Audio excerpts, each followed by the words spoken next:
কেউ যদি অঙ্গ প্রত্যঙ্গ দিয়ে গুনাহ করে, চোখ দিয়ে যদি গুনাহ করে চোখের খেয়ানত হয়, হাত দিয়ে গুনাহ করলে হাতের খেয়ানত হয়, পা দিয়ে গুনাহ করলে পায়ের খেয়ানত হয়, অন্তর দিয়ে যদি পাপ চিন্তা করে অন্তরের খেয়ানত হয়।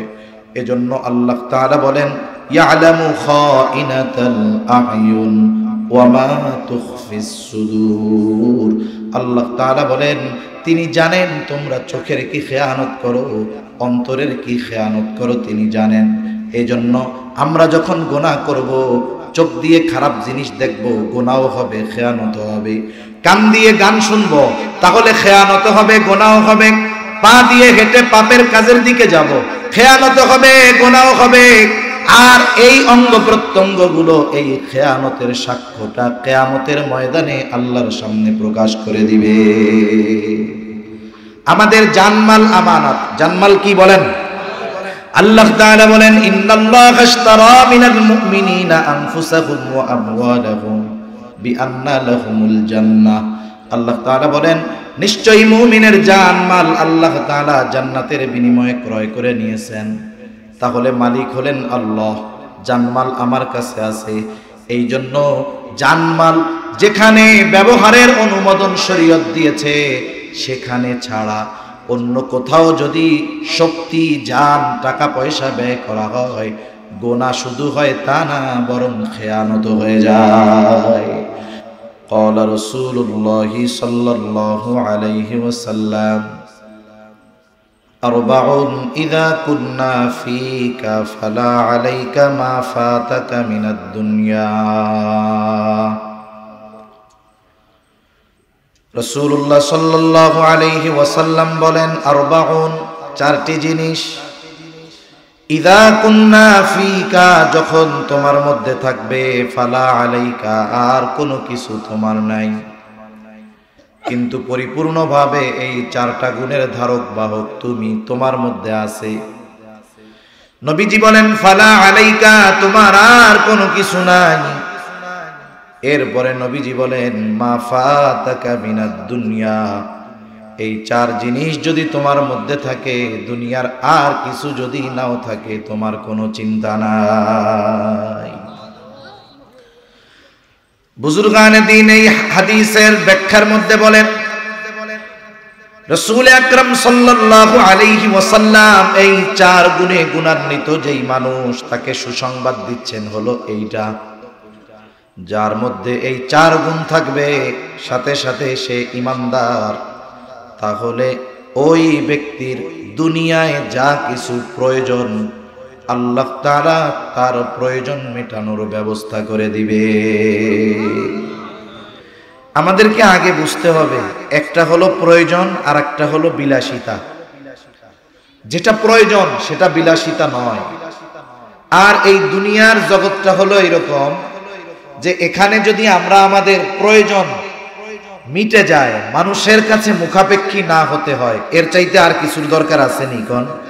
মনে করেন আমি যদি এই নিশ্চয়তা পাই যে আমার গোটা হায়াত, আমি যতদিন দুনিয়ায় আছি, আমার যখন খাবারের প্রয়োজন, খাবারের প্রয়োজনীয় ব্যবস্থা হয়ে যাবে, চিকিৎসার প্রয়োজন, এ ব্যবস্থা পূর্ণ হবে, আমার স্ত্রী সন্তান পরিবারের প্রয়োজন পূরণের ব্যবস্থা হয়ে যাবে, আমার অধীনস্থ আছে আরো যারা আমার মা বাবা আছে, এদের প্রয়োজন পূরণের ব্যবস্থা হয়ে যাবে। প্রয়োজন যতটুক, অতটুকুর নিশ্চয়তা পেলে বলেন তো এ দুনিয়ায় আর কোনো টেনশন আছে? সেজন্য প্রয়োজন এক জিনিস, বিলাসিতা আর এক জিনিস। একটা উদাহরণ দেই, বুঝতে সহজ হবে তাইলে। মনে করেন আমরা খানা খাই কেন? খাবার কেন খাই? বলে মজা লাগার জন্য নয়, ক্ষুধা নিবারণের জন্য। তাহলে খাওয়ার মূল উদ্দেশ্য হলো ক্ষুধা দূর হওয়া। মনে করেন আপনি এমন খাবার খাইছেন জিহ্বায় বড় মজা লাগে কিন্তু খিদা যায় না, এমন খাবারের কোনো দাম আছে নাকি? কিন্তু আমার খানা খাওয়ার মূল প্রয়োজন হলো ক্ষুধা নিবারণ হওয়া। এখন যদি কেউ বাড়িতে ভাতের সাথে 10 প্রকারের তরকারির আইটেম করে, বলেন তো ক্ষুধা যখন দূর হয়ে যাবে, 10 প্রকার তরকারি ক্ষুধা দূর করার জন্য প্রয়োজন নাই, তাহলে 10 প্রকার তরকারি দিয়ে যিনি খায় তার উদ্দেশ্য ক্ষুধা দূর হওয়া। আবার যিনি শুধুমাত্র ভর্তা দিয়ে খাবে, ডাউল দিয়ে খাবে, মরিচ দিয়ে খাবে, এরও উদ্দেশ্য হলো ক্ষুধা দূর হওয়া।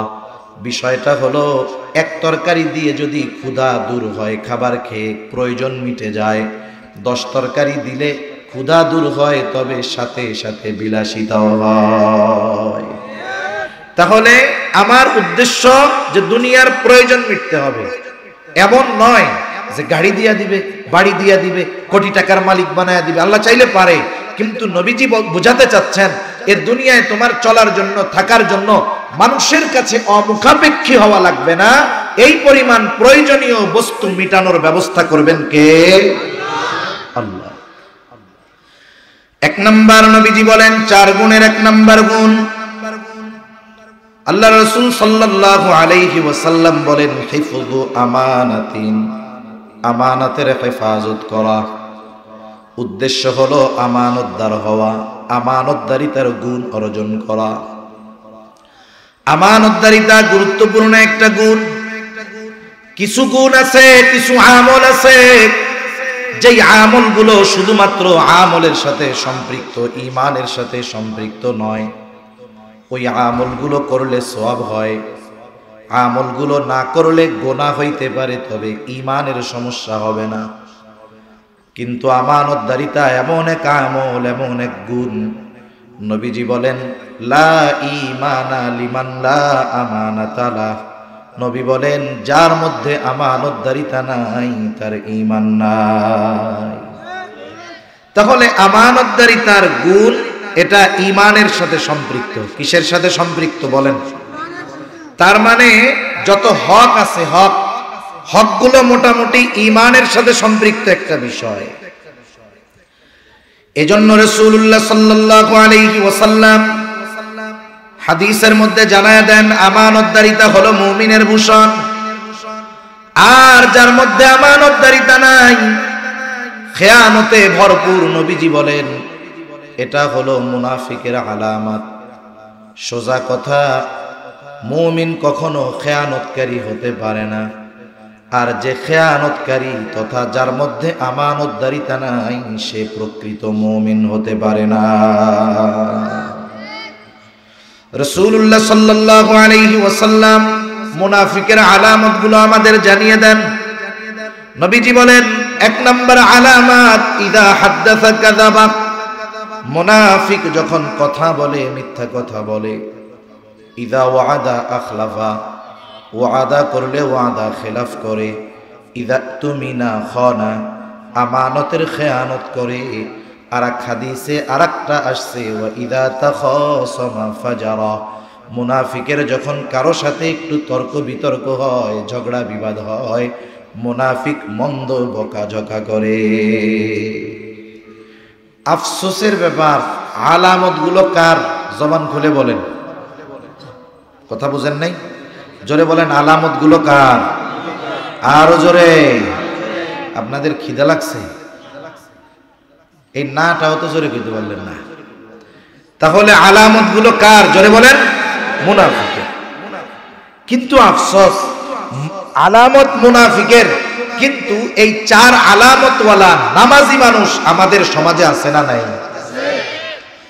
আরে হাজী সাহেব 5 ওয়াক্ত নামাজ পড়ে, মসজিদ কমিটির সদস্য, সব ইবাদত আছে, সাথে সাথে মুনাফিকের এই 4 আলামত তার মধ্যে আছে না নাই? মনে রাখবেন, মুনাফিকের আলামতগুলো হলো ভাইরাসের মতো। ক্যান্সারের জীবাণু যখন মানুষের দেহে প্রবেশ করে, সহজে ক্যান্সারের আলামত টের পাওয়া যায় না, কিন্তু যখন টের পাওয়া যায়, অধিকাংশ ক্ষেত্রে সুস্থ হওয়া কঠিন হয়ে যায়। কেমোথেরাপি দেওয়ার পরেও বেশি দিন বাইচা থাকতে পারে না। তাহলে ক্যান্সারের জীবাণু মানুষের জীবন ধ্বংসের কারণ হতে পারে, কিন্তু ঈমান নিয়ে যদি মরে, ক্যান্সারের জীবাণুতে আক্রান্ত হইয়া মরলেও সমস্যা নাই, ঈমানের কারণে জান্নাতে যাবে। ঠিক কিনা বলেন? কিন্তু মুনাফিকের আলামতগুলো এমন জীবাণু, এমন ভাইরাস, ওটা যদি মুমিনের চরিত্রের মধ্যে বিস্তার লাভ করে, তাহলে এই মুনাফিকের জীবাণুগুলো মুমিনের ঈমান ধ্বংসের কারণ হয়ে যায়।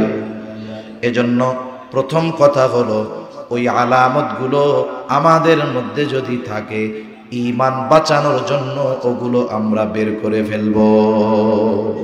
করব তো ইনশাআল্লাহ? না হলে কি হবে? ঈমানে যদি ত্রুটি থাকে, আমল কোনো কাজে আসবে। তাহলে আমানতদারিতা মুমিনের ভূষণ, আমানতের খেয়ানত এটা মুনাফিকের আলামত।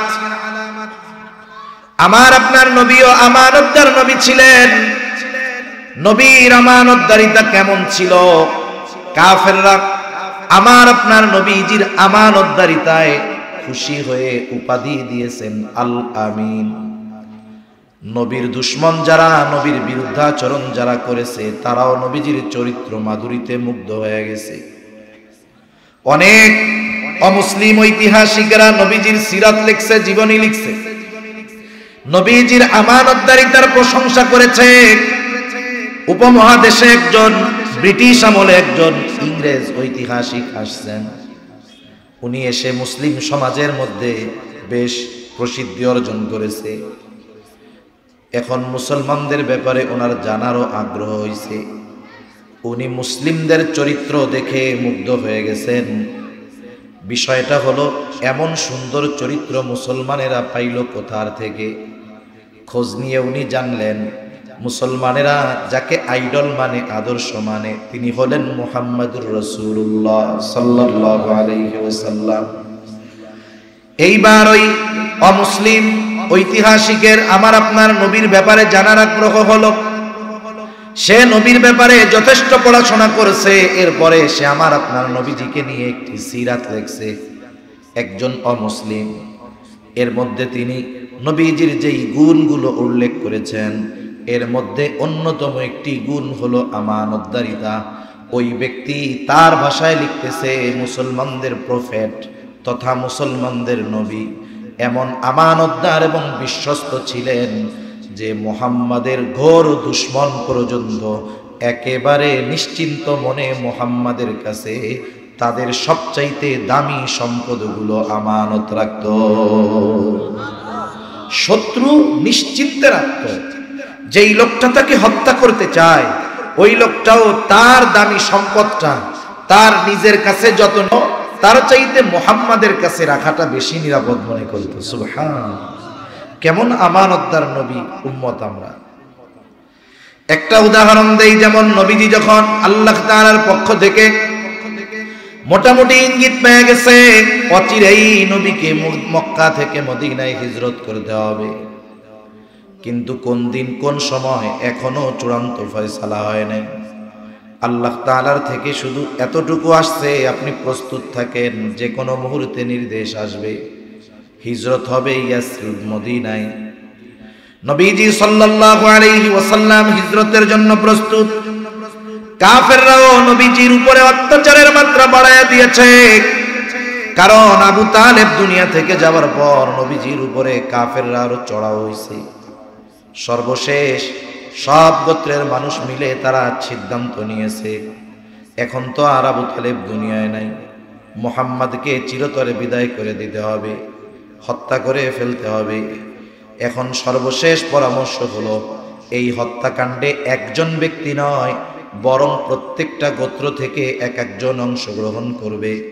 তার মানে এক গোত্র আর এক গোত্রকে হত্যার দায় দিতে পারবে না, বলবে তোমাদের গোত্রের লোকও তো এই কাজের মধ্যে ছিল।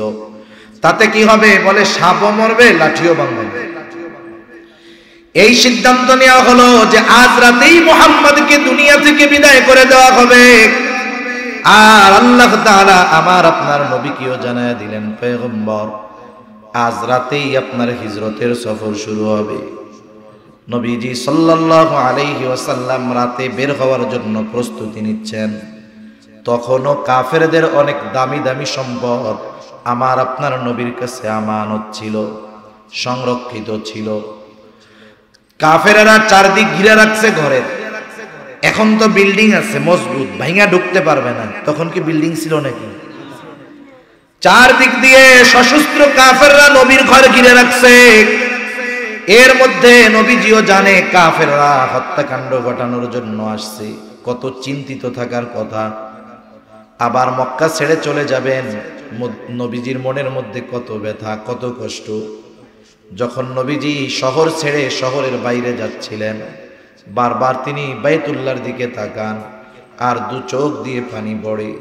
নবীজি আল্লাহর কাছে বলেন, দোয়া করতে বলতেছে কাবাকে উদ্দেশ্য করে, ও কাবা, আমি তো তোমাকে কখনো ছেড়ে যেতে চাই নাই। ও মক্কা, আমি তোমারে কখনো ছেড়ে যেতে চাই নাই, কারণ তোমার বুকেই আছে আল্লাহ তাআলার ঘর বাইতুল্লাহ কাবা। ও মক্কা, কিন্তু তোমার বুকে বসবাসরত কিছু সন্তান আমাকে আর এখানে থাকতে দিল না। তাহলে মক্কা থেকে মদিনা যাওয়ার সময় নবীজির অন্তরে কত বেদনা, কত ব্যথা, ওই কষ্ট, ওই চিন্তার মুহূর্তেও আমার আপনার নবী কাফেরদের আমানতের সম্পদগুলো তাদের কাছে পৌঁছায় দেওয়ার পরিপূর্ণ ব্যবস্থা আগে করলেন। আলী রাদিয়াল্লাহু তাআলা আনহুকে নিজের ঘরে শোয়া গেলেন, যে আলী, প্রত্যেকটা সম্পদ তার মালিকের কাছে ফিরাইয়া দিবা, এরপরে তুমি মদিনার উদ্দেশ্যে রওনা হয়ে যাবা। নবীজি হযরত আলী রাদিয়াল্লাহু তাআলা আনহুকে সকলের আমানতের বিষয়গুলো বুঝায়া পৌঁছায়া দেয়া ব্যবস্থা করার পরে এরপরে নবীজি নিজে হিজরতের উদ্দেশ্যে রওনা হলেন।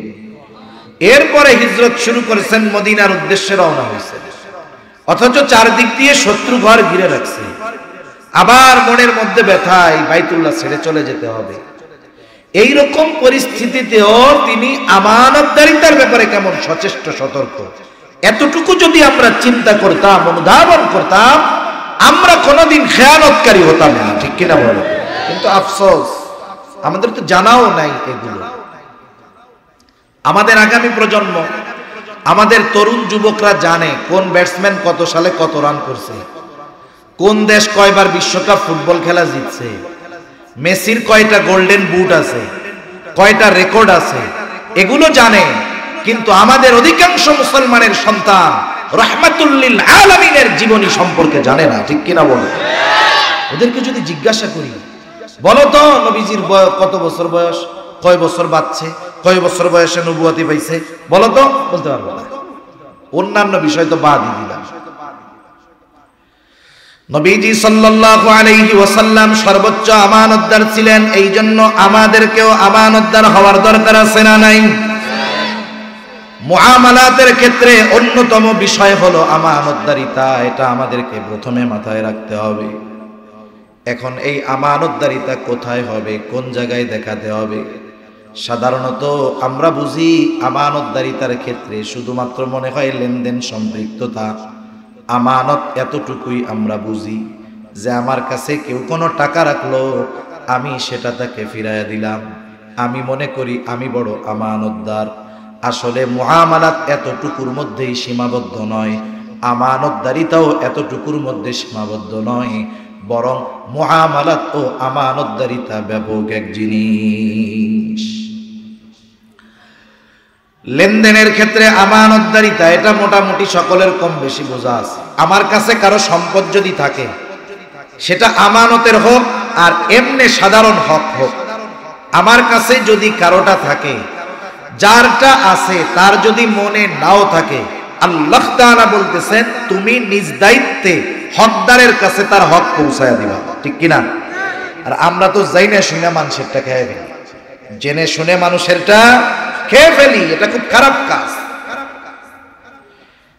যদিও যে আয়াতটা তিলাওয়াত করেছি এই আয়াতের শানে নুজুল ভিন্ন, কিন্তু মুফাসসিরিনে কেরাম বলেন সব ধরনের আমানত এর মধ্যে অন্তর্ভুক্ত। যেমন মনে করেন একজন লোক বাজারে গেছে, দোকানদারের সাথে সম্পর্ক, বাকি লেনদেন করে, দোকানদারের কাছ থেকে 1000 টাকার মালামাল ক্রয় করেছে, দোকানে অনেক ভিড়, দোকানদার হিসাব করলো, বলে ভাই 1000 হইছে, আরো 10 জন ক্রেতা দাঁড়িয়ে আছে। এইবার ওই ক্রেতা বলতেছে আচ্ছা 1000 টাকা তাইলে আমার নামে খাতায় লেখা রাখেন।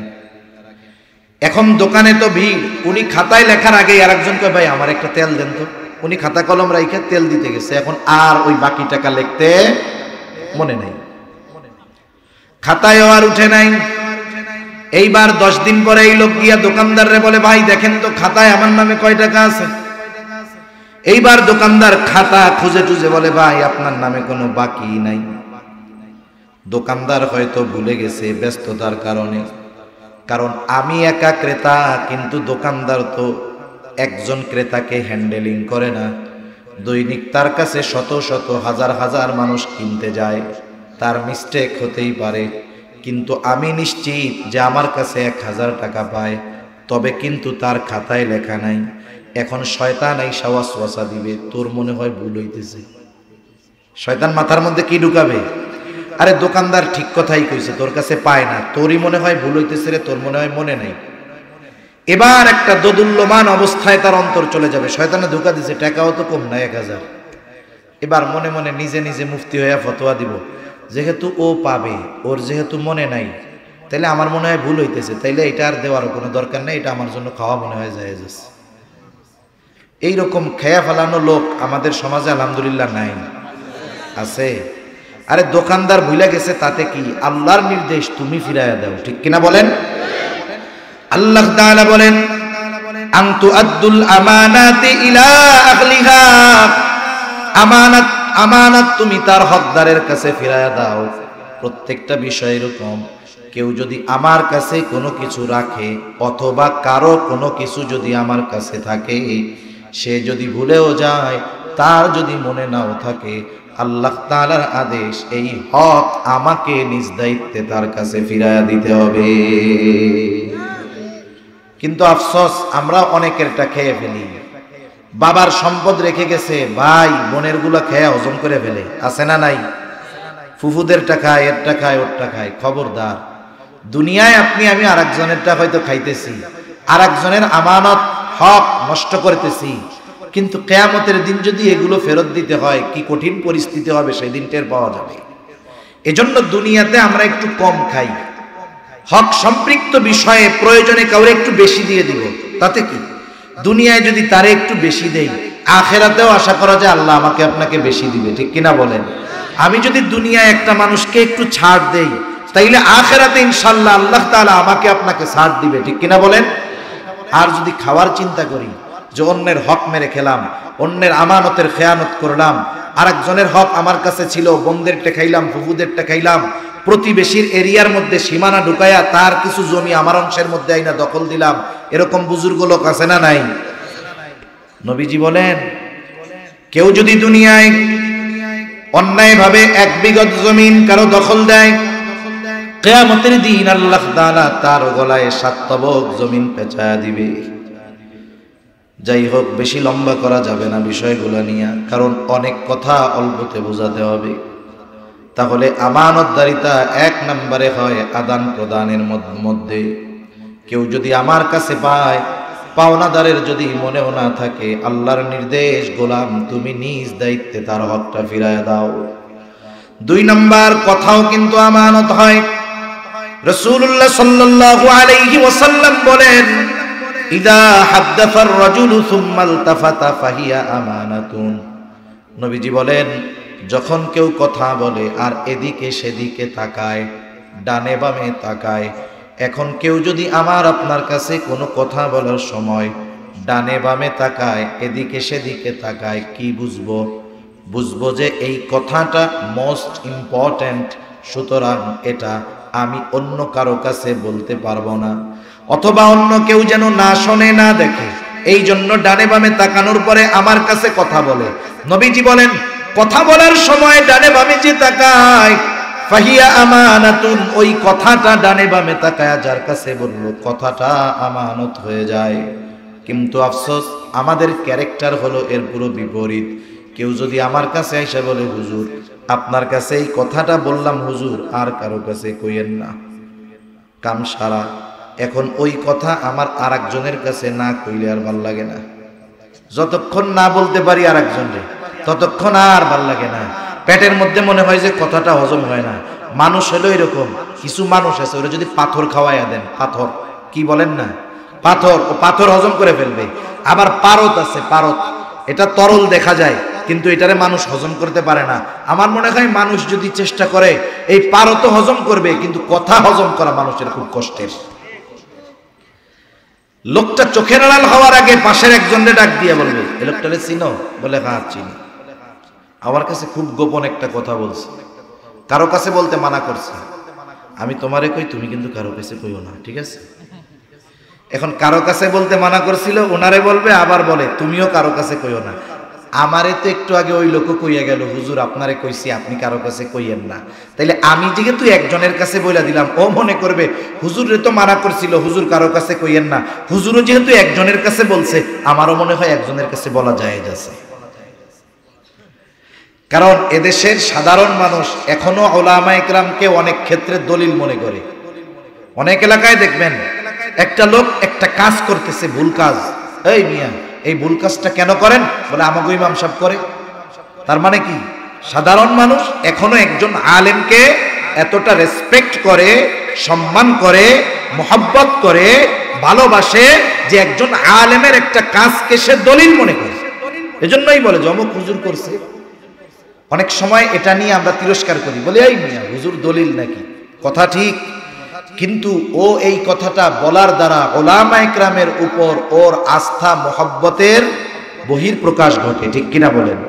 এজন্য আমরা যারা আছি আমাদেরও সচেতন হওয়া দরকার। শুধু যে আপনাদের নিয়ে আলোচনা করব তা নয়, এ বিষয়গুলো যে আমরা বলতেছি বিদায় আপনাদের জন্যই শুধু তা না, এ বিষয়গুলো আগে আমাদের নিজেদের জন্য। এখন কিছু গোপন কথা আছে যে গোপন কথাগুলো বলতে হয় না, আর কিছু গোপন কথা আছে এই কথাগুলো বলে দিতে হয়, নাইলে ক্ষতি হয়। যেমন মনে করেন এমন কোন গোপন কথা ডানে বামে তাকিয়ে আপনার আমার কাছে একজন বলল, যেই কথার দ্বারা বোঝা যাইতেছে মানুষের ক্ষতি হবে, ইসলামের ক্ষতি হবে, মানুষের ক্ষতি হবে, এলাকার ক্ষতি হবে, দেশের ক্ষতি হবে। বলেন তো এই রকম গোপন কথা গোপন রাখা যাবে? কথার কথা ধরেন, এখান থেকে একজন হাদিস শুনে গেছে, ইদা হাদ্দাসার রাজুলু সুম্মা ইলতাফাতা ফাহিয়া আমানাতুন। মানুষ কথা বলে তারপরে এদিকে সেদিকে তাকায়, বুঝতে হবে এই কথাটা আমানত। এখন একজনের কাছে গিয়ে বলতেছে, ডানে বামে তাকায় তাকাইয়া বলতেছে, চাচা আমি তো আজকে রাত্রে ওই বাড়িতে চুরি করব। এখন চাচা চিন্তা করতেছে কি বিপদে পড়লাম, ডানে বামে তাকাইয়া কথাটা বললো, এটা তো আমানত, ঠিক কিনা বলেন? এখন যদি ওই বাড়িওয়ালাকে সতর্ক না করি তাইলে তার তো সম্পদ টাকা পয়সা চুরি হয়ে যাবে। তাহলে বললে হয় খেয়ানতকারী, না বললে হয় ওই লোকের বাড়ি চুরি। বিপদ আছে না নাই? এখন বিষয় হলো সাধারণভাবে একটা মানুষ কথা বলার পরে বুঝতে পারবে এই কথার দ্বারা মানুষের ক্ষতি হবে কিনা, ইসলামের ক্ষতি হবে কিনা, দেশের ক্ষতি হবে কিনা। যদি সামগ্রিকভাবে মানুষের ক্ষতি, ইসলামের ক্ষতি, দ্বীনের ক্ষতি হয়, তাহলে এই কথাটা বলে দেওয়া জরুরি, গোপন রাখা জরুরি না। কিন্তু বিষয়টা একটু ব্যতিক্রম। মনে করেন কথার কথা, একজন লোক তার ঘরের মানুষগুলো খুব দুষ্টু, খারাপ, স্ত্রী কথা শুনে না, স্বামী বাচ্চারা কথা শুনে না। এখন ঘরে যদি অশান্তি থাকে, এই অশান্তি বড় অশান্তি না বলেন তো? এখন মনে করেন ওই লোকের বউ তার একটা পিটানি দিছে, মহিলা মানুষ, স্ত্রী তার স্বামীরে কি দিছে? পিটানি দিছে।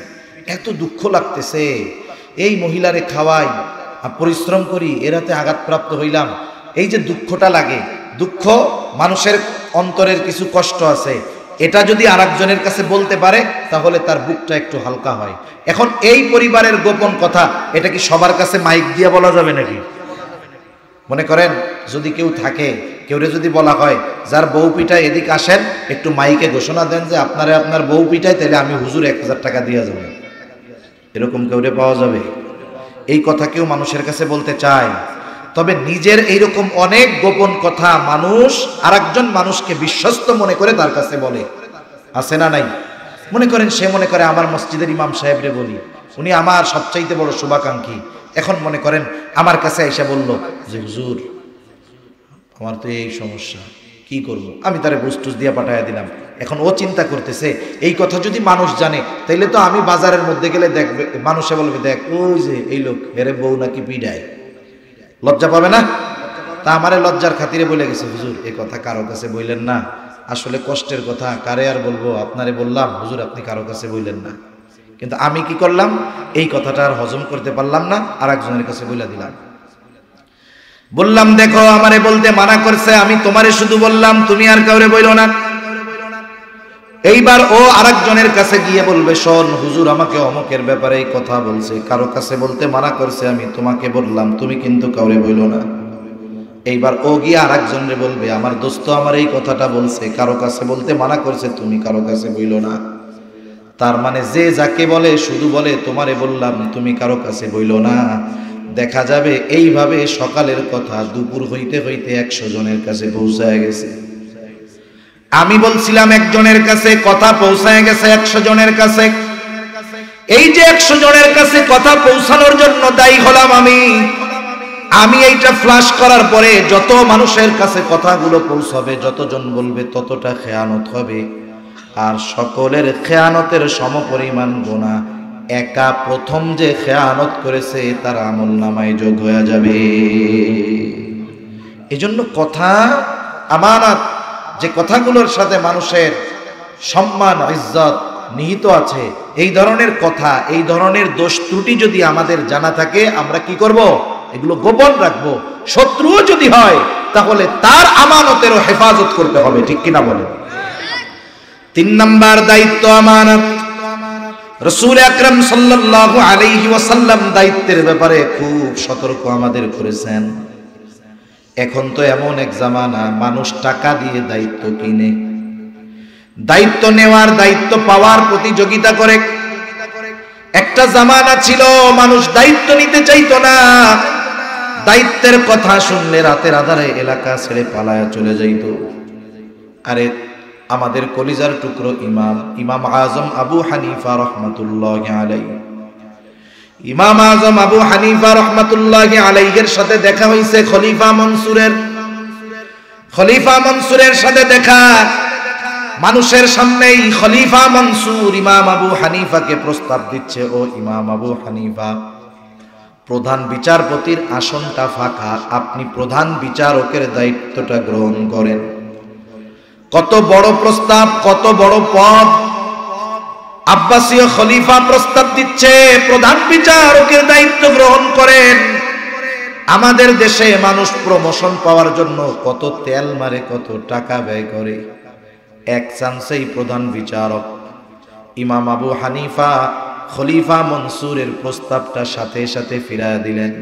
তিনি বললেন, না, আমি এই দায়িত্ব গ্রহণ করতে পারবো না। খলিফা মনসুর মেজাজটা গরম হয়ে গেছে, তার আত্মমর্যাদায় আঘাত লাগছে।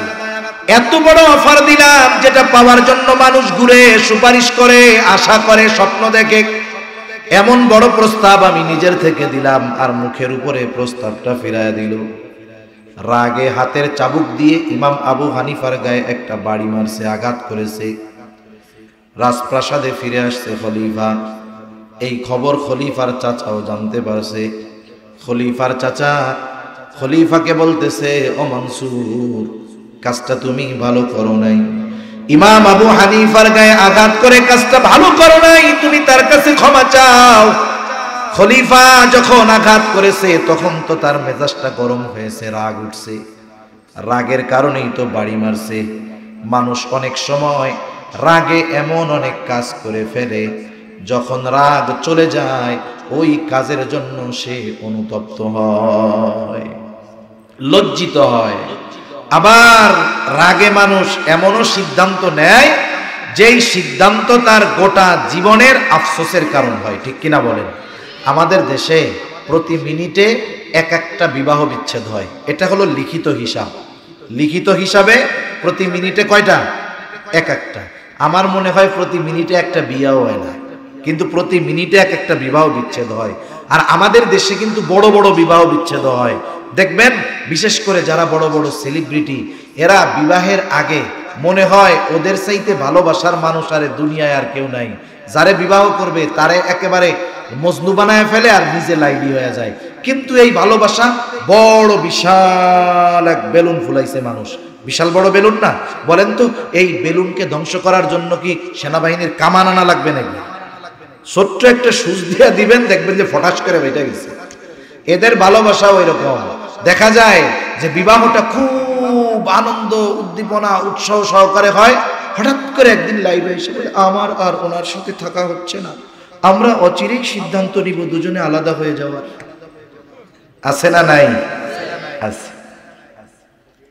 এই বিবাহ বিচ্ছেদের ঘটনা প্রতি মিনিটে এক একটা ঘটে। এগুলো তো লিখিত, মানে হিসাবের।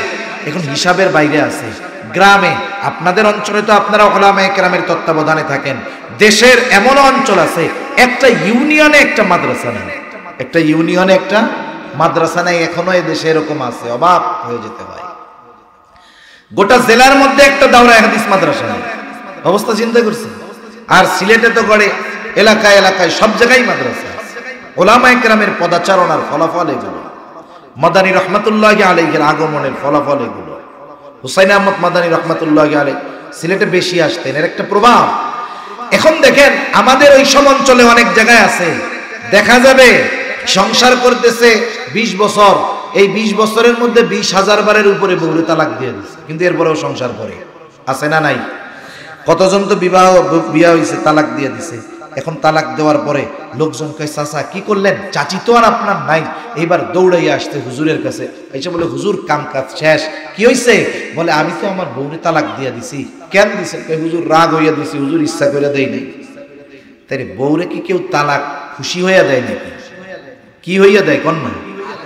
এই যে সিদ্ধান্তটা রাগান্বিত অবস্থায় নিল, এটা তার সারা জীবনের জন্য পস্তানোর কারণ হলো না? অবশ্যই। এজন্য আমরা একটা মূলনীতি নিব, এগুলো জীবনের মূলনীতি। কোন সময় রাগান্বিত অবস্থায় সিদ্ধান্ত নিব না। রাগান্বিত অবস্থায় কি নিব না? সিদ্ধান্ত নিব না। রাগ অবস্থায় সিদ্ধান্ত নিব না। রাগ আসলে কি করব? আউযু বিল্লাহি মিনাশ শাইতানির রাজিম আগে পড়ব, যদি দাঁড়ায় থাকি বসে পড়ব, বসা থাকলে শুয়ে পড়ব, জায়গা সুযোগ থাকলে ওযু করব, ওযু করে নামাজে দাঁড়ায় যাব। রাগ আসলে আগে এই কাজ, এরপরে সিদ্ধান্ত নেবেন। তাহলে দেখা যাবে যে আপনি সঠিক সিদ্ধান্ত নেওয়ার সময় পাবেন, বুঝতে পারবেন।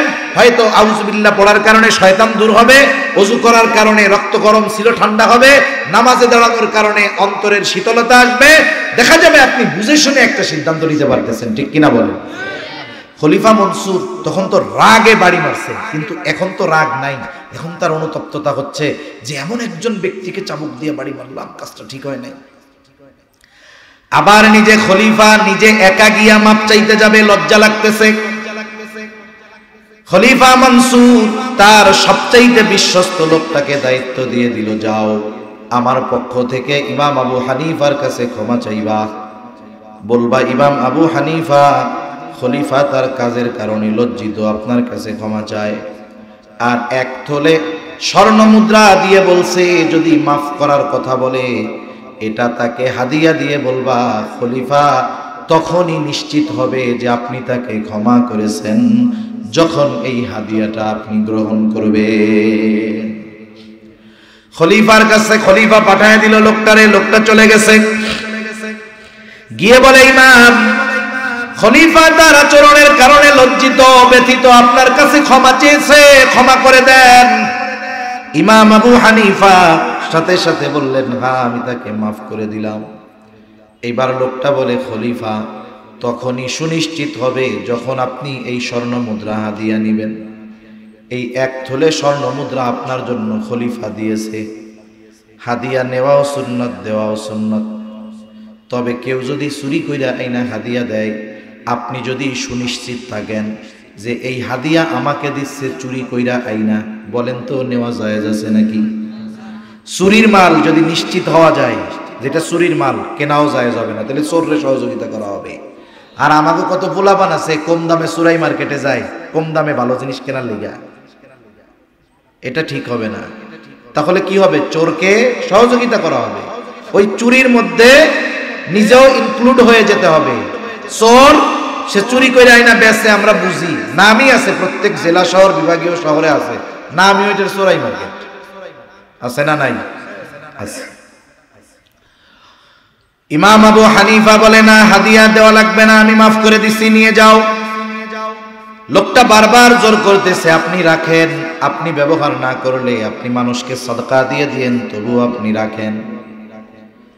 ইমাম আবু হানিফা বলে, শোনো, তোমার কাছ থেকে এটা রাখবার পর আমি নিজের কাজে ব্যবহার করি নাকি অন্যকে দিয়ে দেই, বিষয় এইটা না। তোমার খলিফা জানবে ইমাম আবু হানিফা আমার দেওয়া হাদিয়া গ্রহণ করছে। লোকটা আরো জোরাজুরি করতেছে। এবার ইমাম আবু হানিফা বলে, তোমার খলিফা যে আমারে হাদিয়া দিল, এই এত স্বর্ণ মুদ্রা পাইল কোথায়?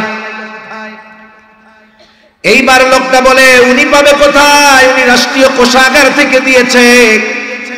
মনে রাখতে হবে কোন দেশের শাসক ওই দেশের সম্পদের মালিক নয়, বরং সে হলো সেবক। ঠিক কিনা বলেন? এগুলোর রক্ষণাবেক্ষণের দায়িত্ব তার যথাযথ স্থানে ব্যয় করার ব্যবস্থা করতে হবে। এই যে কাজবাজ করবে এর জন্য রাষ্ট্রের পক্ষ থেকে প্রতি মাসে একটা ভাতা আছে না নাই? আপনাদের এলাকার মেম্বার যিনি, মেম্বারের একটা ভাতা আছে, চেয়ারম্যানের ভাতা আছে, এমপির ভাতা আছে, মন্ত্রীর ভাতা আছে, প্রধানমন্ত্রীর ভাতা আছে, রাষ্ট্রপতির ভাতা আছে। মনে রাখতে হবে কোন রাষ্ট্রের শাসক তার জন্য প্রতি মাসে যেই পরিমাণ বরাদ্দ এর বাইরে একটা পয়সা নেওয়া তার জন্য কখনোই বৈধ হবে না। এটা তার জন্য নিঃসন্দেহে খেয়ানত।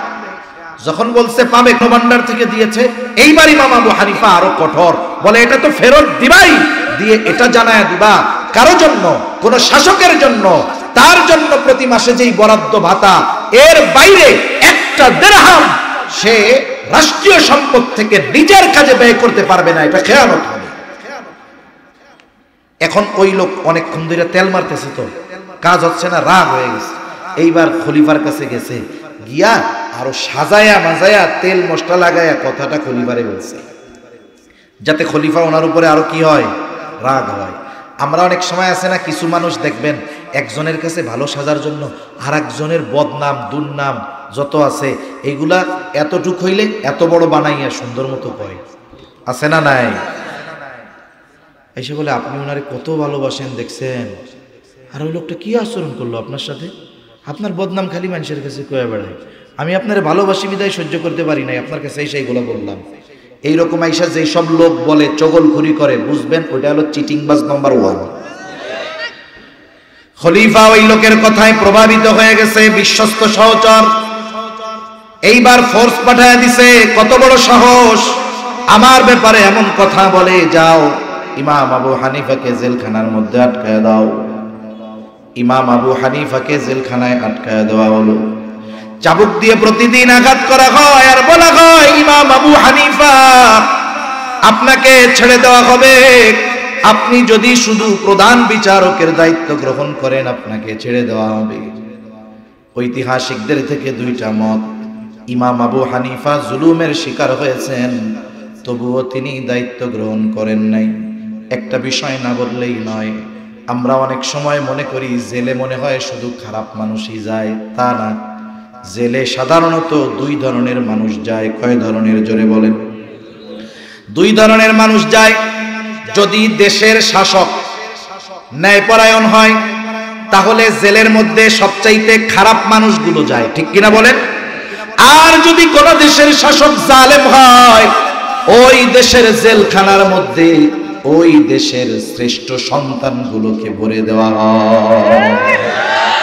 এজন্য আমার দেশের পরিস্থিতি কি আমি জানি না, আপনারা আরো ভালো জানেন। এখন আমাদের দেশে জেলে কারা আছে, শাসক কারা, এটা আপনারা ভালো জানেন। তাহলে আমরা তো দেখি আমাদের দেশের অনেক শ্রেষ্ঠ শ্রেষ্ঠ সন্তান তারা জেলে আছে, কাঠগড়ায় আছে। এখন আমি এই বিবেচনায় কি বলবো, এটা আমার কথা না, এটা একটা দার্শনিকের কথা। যে দেশের শাসক জালেম ওই দেশের কারাগারে ওই দেশের সবচাইতে উত্তম চরিত্রের মানুষদেরকে দেখা যায়। জালেম ছিল বিদায়ী তো ইমাম আবু হানিফারে জেলে নিছে, ঠিক কিনা বলেন? এটা আমার কথা না, আমি কাউরে ভাই জালেম কই নাই, ফেসবুক আবার লাগাবেন না, এমনিই বিপদে আছে। এই ক্যামেরা থাকলে বেশি ঝামেলা, এমনি তো ফ্রি মাইন্ডে যা কওয়া যায়, কিন্তু এই জায়গায় একটা কইলে আর একটা কইয়া আমাকে ফাঁসায় দেয়, ওনারা ভিউ বাড়ায়, এও এক বিপদ, ঠিক কিনা বলেন? সেজন্য জেলখানায় শুধু খারাপ মানুষ না, জেলখানায় জামানার শ্রেষ্ঠ সন্তানেরাও যায়। ইমাম আবু হানিফা জেলখানায় চাবুকের আঘাত পড়েছে, তবুও তিনি দায়িত্ব নেন নাই। দুইটা মত পাওয়া যায় ঐতিহাসিকদের থেকে। একটা হলো খাবারের সাথে বিষ প্রয়োগ করে ইমাম আবু হানিফাকে শহীদ করা হলো। দ্বিতীয় আর এক বর্ণনা, যখন ওনার অবস্থা অনেক শোচনীয়, প্রচন্ড অসুস্থ, তখন ওনাকে বাড়িতে পাঠায় দেওয়া হলো, গৃহবন্দী করে ফেলা হলো। আমাদের দেশেরও একজন সিংহ পুরুষ, আসলে বিষয়টা বলতেও আমার অনেক সময় কষ্ট লাগে। আজকে এই যে আল্লামা শাহ আহমদ শফি সাহেবের ইন্তেকালের পরে আমাদের বাংলাদেশের মুসলিম জনতা একটা নেতৃত্ব শূন্য অবস্থায় ভুগতেছে। আমাদের এমন কেউ দেখতেছি না যে যার এক কথায় গোটা মুসলিম উম্মাহ এক পথে এক মুখে একদিকে চলবে, আমরা দেখতেছি না। এটা আমাদের জন্য বড় কষ্টের। এর আগে আর একজন সিংহ পুরুষ ছিল, মুফতি আমিনী রহমাতুল্লাহি আলাইহি, নাম শুনছেন? মুফতি আমিনী রহমাতুল্লাহি আলাইহি মুখলেস এক আল্লাহর বান্দা। ওই আল্লাহর বান্দাকে জীবনের শেষ সময় গৃহবন্দী করে ফেলা হয়েছে। এই জন্য নজরদারিতে শুধু খারাপ মানুষ থাকে না, জামানার শ্রেষ্ঠ সন্তানদেরকেও নজরদারিতে রাখা হয়, ঠিক কিনা বলেন? ইমাম আবু হানিফা গৃহবন্দী করা হলো। ওই অবস্থায় ইমাম আবু হানিফা এক সময় দুনিয়া থেকে বিদায় নিলেন। জিজ্ঞাসা করা হলো, কি ব্যাপার, এত জুলুম অত্যাচার আপনার উপরে হইল? কারণ একটাই যে আপনি দায়িত্ব নিতে চান নাই। আপনি যদি দায়িত্ব নিতেন আপনাকে ছেড়ে দেওয়া হইতো, বড় পদ পাইতেন, সম্মান পাইতেন, কিন্তু জুলুমের শিকার হইলেন, তবুও দায়িত্ব নিলেন না কেন? ইমাম আবু হানিফা বলে, শোনো, আমি যেই দায়িত্ব নেই নাই সেই দায়িত্বের ব্যাপারে আল্লাহ তাআলা কিয়ামতে আমাকে জিজ্ঞাসা করবে না। সেই ব্যাপারে আমাকে আল্লাহর আদালতে আল্লাহর কাঠগড়ায় জবাবদিহিতা করা লাগবে না।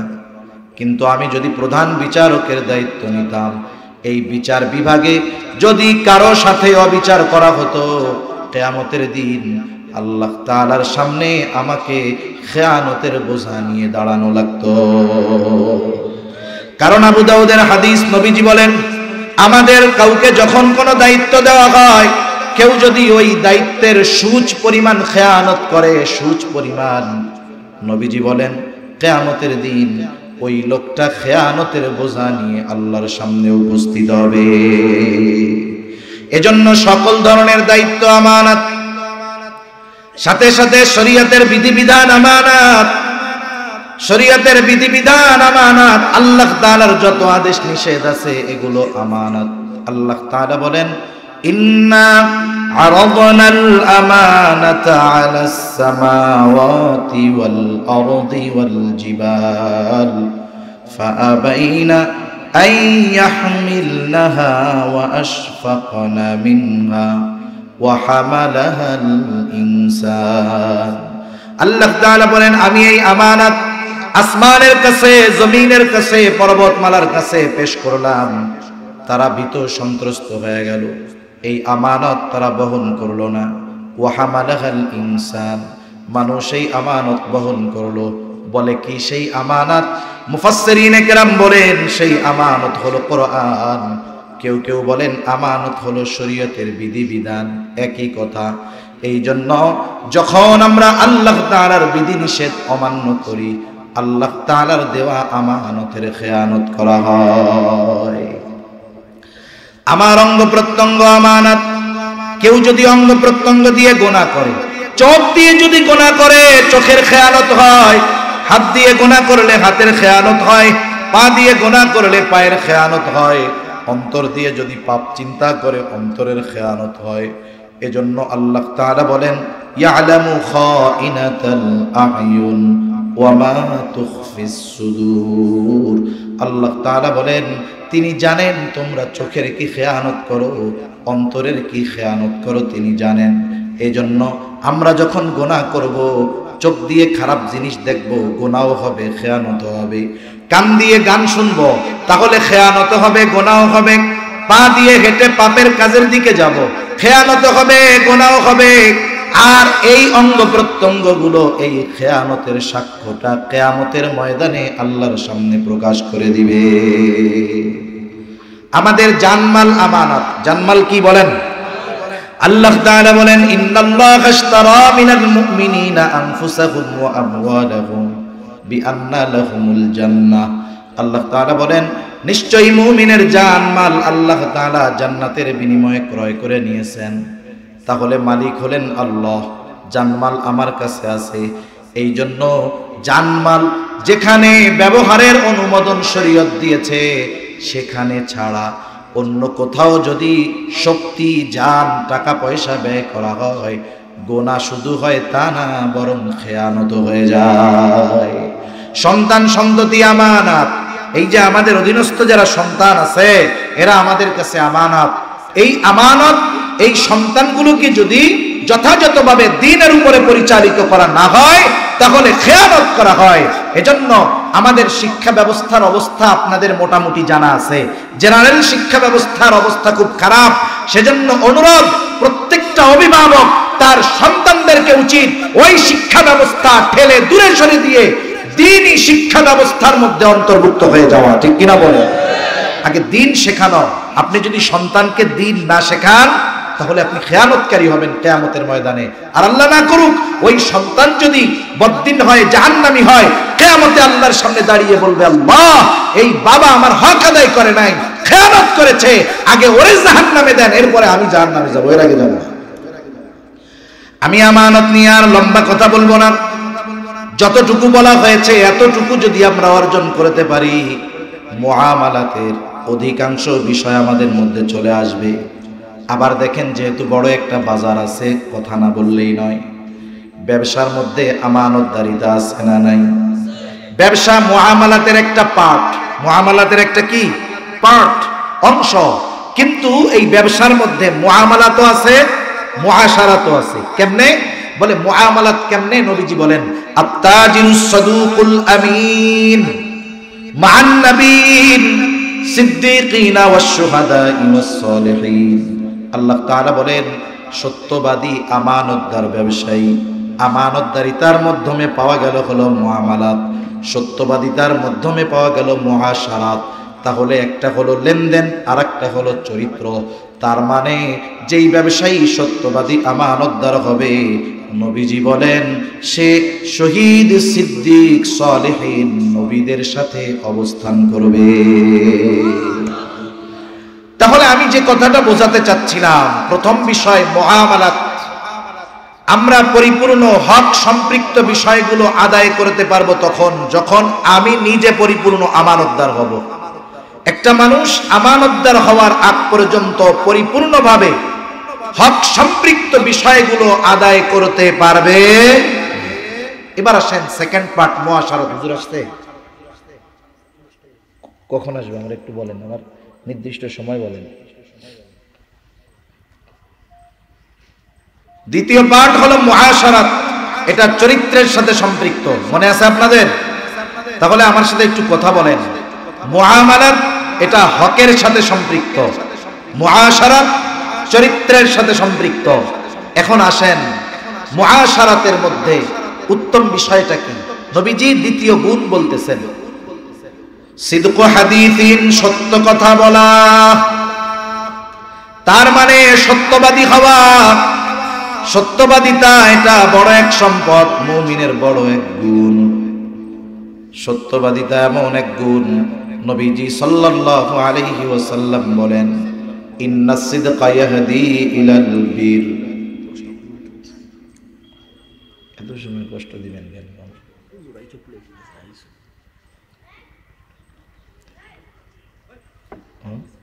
ব্রিজ পার হইছে, আলহামদুলিল্লাহ। রাসূলুল্লাহ সাল্লাল্লাহু আলাইহি ওয়াসাল্লাম বলেন, ইন্নাস সিদকা ইয়াহদি ইলাল বীর ওয়া ইন্নাল বিররা ইয়াহদি ইলাল জান্নাহ। নবীজি বলেন, নিশ্চয়ই সত্য মানুষকে পুণ্যের পথ দেখায়, কল্যাণের পথ দেখায়। ওয়া ইন্নাল বিররা ইয়াহদি ইলাল জান্নাহ, আর কল্যাণ, পুণ্য এটা মানুষকে জান্নাতের পথ দেখায়। সুবহানাল্লাহ। তাহলে সত্যবাদিতা যেই মানুষটা নিজের জীবনের সাথে মিলিয়ে নিতে পেরেছে, এই হাদিসের আলোকে বলা যায় ওই লোকটা হলো জান্নাতের পথের পথিক। এরপরে নবীজি আর একটা হাদিসে একটু বাড়ায়া বলছেন। নবীজি বলেন, একটা মানুষ যখন সত্য বলতেই থাকে, একটা সময় ওই মানুষটা আল্লাহ তাআলার নিকটে সিদ্দিক তথা সত্যবাদী বলে গণ্য হয়ে যায়। আবার মিথ্যার ব্যাপারে নবীজি বলেন, ওয়া ইন্নাল কিযবা ইয়াহদি ইলাল ফুজুর ওয়া ইন্নাল ফুজুরা ইয়াহদি ইলান নার। নবীজি বলেন মিথ্যা মানুষকে অকল্যাণের পথ দেখায়, পাপের পথ দেখায়, আর পাপ মানুষকে জাহান্নামের পথ দেখায়। এরপরে নবীজি বলেন একটা মানুষ যখন মিথ্যা বলতেই থাকে ওই লোকটা একটা সময় আল্লাহ তাআলার নিকটে মিথ্যাবাদী বলে গণ্য হয়ে যায়। তাহলে মিথ্যাবাদী জাহান্নামের পথের পথিক, আর সত্যবাদী জান্নাতের পথের পথিক। এখন আসেন সত্যবাদী আর মিথ্যাবাদী এই গুণগুলো দুনিয়ায় কি প্রভাব ফেলে। আমরা এক সময় স্কুলে গল্প পড়ছি, আমি যখন পড়ছি ইংরেজি 3, 4 বা 5 এর বইতে হবে, 4, 5 এর বইতে এক দুষ্টু রাখালের গল্প ছিল। ওই রাখাল, দুষ্টু রাখালের গল্প পড়ছেন কেউ? কেউ কে পড়ছেন? একটু দেখান তো, আমার হাতটা দেখান তো, কে পড়ছেন? এই সৌভাগ্যবান ব্যক্তি কারা? আলহামদুলিল্লাহ, হাত নামান। এই প্রজন্ম এই গল্প পড়ে নাই, ইংরেজি বইয়ের মধ্যে ছিল। যারা পড়ছেন তাদের একটা পরীক্ষা হবে, পারলে প্রয়োজনে পুরস্কার দেওয়া হবে। এখন এই যে রাখাল, দুষ্টু রাখাল, ওইটা কি করতো? ওইটা একদিন গাছের উপরে উঠছে, গরুরে বাইন্দা দিয়া, ঘাস খাওয়াইতে দিয়া, চিন্তা করতেছে অলস মস্তিষ্ক হলো শয়তানের কারখানা। যার কাম কাজ নাই দেখবেন শয়তান এসে ওরে দিয়ে আকাম করাবে। এখন ও গাছে ওইটা চিন্তা করতে কি করা যায়, তাহলে মানুষের একটু ধোকা দেয়, একটু মজা করি, মানুষের সাথে ফান করি। আমাদের যুবক ভাইরা বুঝবে, ইউটিউবের মধ্যে মাঝে মধ্যে ভিডিও আসে, মোবাইলের ফেসবুকের মধ্যে আসে প্রাঙ্ক ভিডিও, বুঝেন নাই? প্রাঙ্ক ভিডিও, এটা মিথ্যার ডিজিটাল ভার্সন। মিথ্যার কি ভার্সন বলেন? এই ধরনের কাজ আনন্দ দেওয়ার জন্য করা যাবে না, শরীয়ত এ অনুমতি দেয় নাই। মুরব্বীরা তো অনেক শব্দ বুঝবে না। এখন ওইটা উঠছে মানুষরে ধোকা দেওয়ার জন্য, মানুষের সাথে মজা করার জন্য, ডাকছে গলা ছাইড়া বাঘ বাঘ বাঘ। আশেপাশের সব মানুষ তার আওয়াজ শুনে লাঠি সোটা নিয়ে এসে হাজির। কই বাঘ?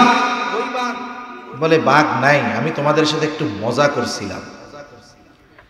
আবার কিছুদিন পরে একই মজা করতে গেছে, বলতেছে বাঘ বাঘ বাঘ। এইবার তার ডাক সবাই শুনছে, কিন্তু সবাই তার কথা বিশ্বাস করে নাই।